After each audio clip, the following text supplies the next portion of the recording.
Hello class 9th के प्यारे बच्चों, हिंदी अध्यापिका 26 में आपका स्वागत है। बच्चों, जैसा कि आपको भी ज्ञात है कि इस वर्ष क्लास 9th के सिलेबस में भारी बदलाव किया गया है। हिंदी R1, R2 और R3 का कॉन्सेप्ट लाया गया है। विराम चिन्ह ये हिंदी R2 का सिलेबस है। ठीक है बच्चों, आप बचपन से पढ़ते आ रहे हैं विराम चिन्ह। आइए आज एक बार और देख लेते हैं। ये है कुछ विराम चिन्ह।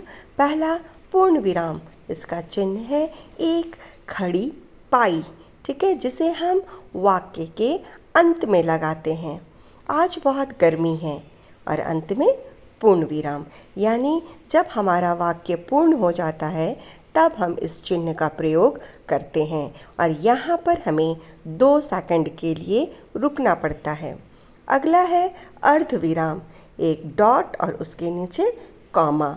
सूर्यास्त हो गया, अर्धविराम, पक्षी लौट आए। ठीक है, इस तरह इसका प्रयोग किया जाता है। यहाँ हम थोड़ी देर के लिए रुकते हैं। अगला है अल्प विराम। इसका प्रयोग हम एक ही कैटेगरी के शब्दों के बीच में करते हैं, जैसे राम, श्याम और मोहन गए। तो राम के बाद हमने किसका प्रयोग किया? अल्प विराम का। मुझे आम, अल्प विराम, केला, अल्प विराम, संतरा और सेब पसंद है। तो आप देखते हैं ना, आप तो इसका प्रयोग बखूबी जानते हैं। अगर हमें बहुत सारी बातों को कहना है तब भी हम इसका प्रयोग करते हैं और शब्दों के बीच में भी इसे डाल करके हम अपने वाक्य को सटीक बनाते हैं। अगला है प्रश्नवाचक चिन्ह। इसकी साइन आप अच्छी तरह से जानते हैं। तुम कहाँ जा रहे हो? प्रश्नसूचक चिन्ह। विस्मयादि बोधक चिन्ह, अंग्रेजी में एक्सक्लामेटरी साइन है ना। वाह, एक्सक्लामेशन का साइन यानी विस्मयादि सूचक चिन्ह। क्या दृश्य है! उफ, एक्सक्लामेशन। आज बहुत गर्मी है। समझ में आ रहा है बच्चों? इस तरह से हम इसका प्रयोग करते हैं। उद्धरण चिन्ह, इसमें 2 तरह के होते हैं। एक होता है सिंगल इन्वर्टेड कॉमा, जिसमें हम जैसे रामचरितमानस, गंगा जो प्रसिद्ध है उसके लिए लगाते हैं, और दूसरा अगर किसी का कथन है, उसने कहा सच कहो, डबल इन्वर्टेड कॉमा। ठीक है, आगे विस्मयादि बोधक, ये तो हमने देख लिया। उद्धरण चिन्ह भी हमने देख लिया। अगला है निर्देशक चिन्ह, यानी निर्देश देना। उसने कहा, निर्देशक चिन्ह, मैं जा रहा हूँ। क्या बोल रहा है? कि मैं जा रहा हूँ। इसी तरह आपके प्रश्न पत्र में भी रहता है ना कि निम्नलिखित प्रश्नों के उत्तर दीजिए। उसके बाद क्या रहता है? निर्देशक चिन्ह, यानी निर्देश दिया जाता है कि आपको यह कार्य कैसे करना है। यहाँ पर भी देखिए, उसने कहा, क्या कह रहा है वह? मैं जा रहा हूँ। इस तरह के कथन में भी हम इसका प्रयोग करते हैं। तो बच्चों, अभी तक हम लोग क्या क्या देख लिए?